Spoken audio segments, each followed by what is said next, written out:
La Semana Santa, para millones de personas, es una de las conmemoraciones más sagradas y esperadas del cristianismo, un tiempo dedicado a recordar la pasión, muerte y resurrección de Jesucristo.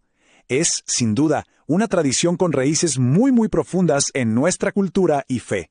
Pero, a ver, ¿qué pasa si nos detenemos un momento y nos preguntamos si esta tradición tan arraigada realmente tiene un fundamento bíblico?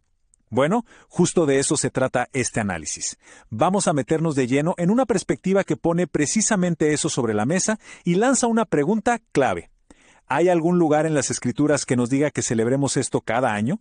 Para entender bien este punto de vista, vamos a desglosarlo en 5 partes. Primero, ¿por qué se cuestiona la celebración misma? Segundo, la crítica que se hace sobre la idolatría. Tercero, el choque entre la conducta y la espiritualidad.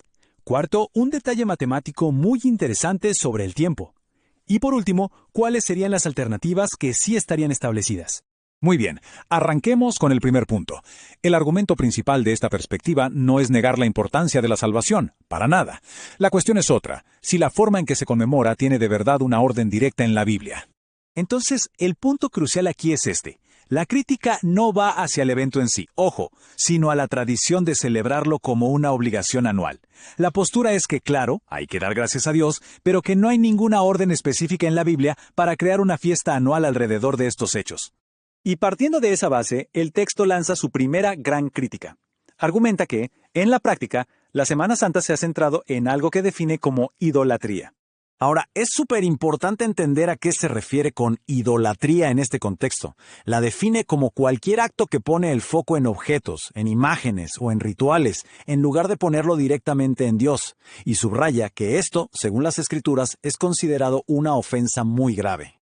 Y para sostener este argumento, la fuente no se anda con rodeos, se apoya fuertemente en un montón de citas bíblicas. Estas que vemos aquí son la base, el fundamento que usa para decir que la veneración de imágenes es una práctica prohibida. Pasemos ahora a la siguiente crítica, que es un poco más social, por así decirlo. Aquí lo que se hace es poner cara a cara la intención espiritual de la semana con los comportamientos que, según el texto, se ven en la realidad. Y aquí el contraste que plantea el texto es tremendo. Por un lado, tenemos el propósito sagrado, conmemorar la redención de la humanidad. Y por el otro, lo que describe como una realidad de excesos, de fiesta, de desenfreno. El argumento es que la práctica termina contradiciendo de lleno el propósito original. Bueno, ahora entramos en un terreno completamente distinto. Un argumento que se basa en la lógica y en las matemáticas. Sí, porque esta perspectiva presenta un desafío directo a la cronología tradicional de los eventos de la Semana Santa. Todos conocemos la historia, ¿no? La secuencia que se nos ha enseñado. Jesús muere un viernes por la tarde y resucita el domingo por la mañana. Esa es la base del Viernes Santo y del Domingo de Resurrección. Pero ¿qué pasa si hacemos la cuenta? A ver, desde las 3 de la tarde del viernes hasta, digamos, las 6 de la mañana del domingo, el resultado es de 39 horas. El texto señala que eso es apenas un día y medio. Y aquí es donde el texto saca su carta fuerte, su evidencia bíblica. Cita directamente estas palabras de Jesús en el Evangelio de Mateo, donde se da una señal pero muy específica. 3 días y 3 noches. 3 días y 3 noches son 72 horas. Y esto, visualmente, nos muestra el centro del argumento matemático del texto, la enorme diferencia entre las 39 horas de la tradición y las 72 horas de la profecía que se cita. Después de presentar todas estas críticas, el texto no se queda solo en el cuestionamiento, También propone lo que considera que son las únicas 2 formas de conmemoración que sí fueron ordenadas por Dios.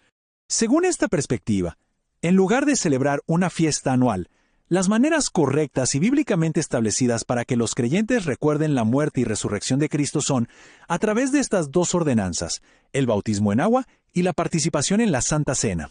Entonces, para poner todo en orden, ¿cuál es el resumen de esta mirada tan crítica? Bueno, básicamente son 5 puntos. 1. No hay una orden directa en la Biblia para celebrarla. 2. Se argumenta que muchas de sus prácticas caen en la idolatría. 3. Hay un choque enorme entre el propósito espiritual y cómo se vive en la realidad. 4. Los números, la cronología del tiempo, simplemente no cuadran según su interpretación. Y 5. Las únicas conmemoraciones válidas serían el bautismo y la Santa Cena. Así de claro. Y todo esto nos deja con una pregunta final, para reflexionar. Más allá de si se está de acuerdo o no con esta perspectiva, el análisis nos invita a pensar en algo más grande.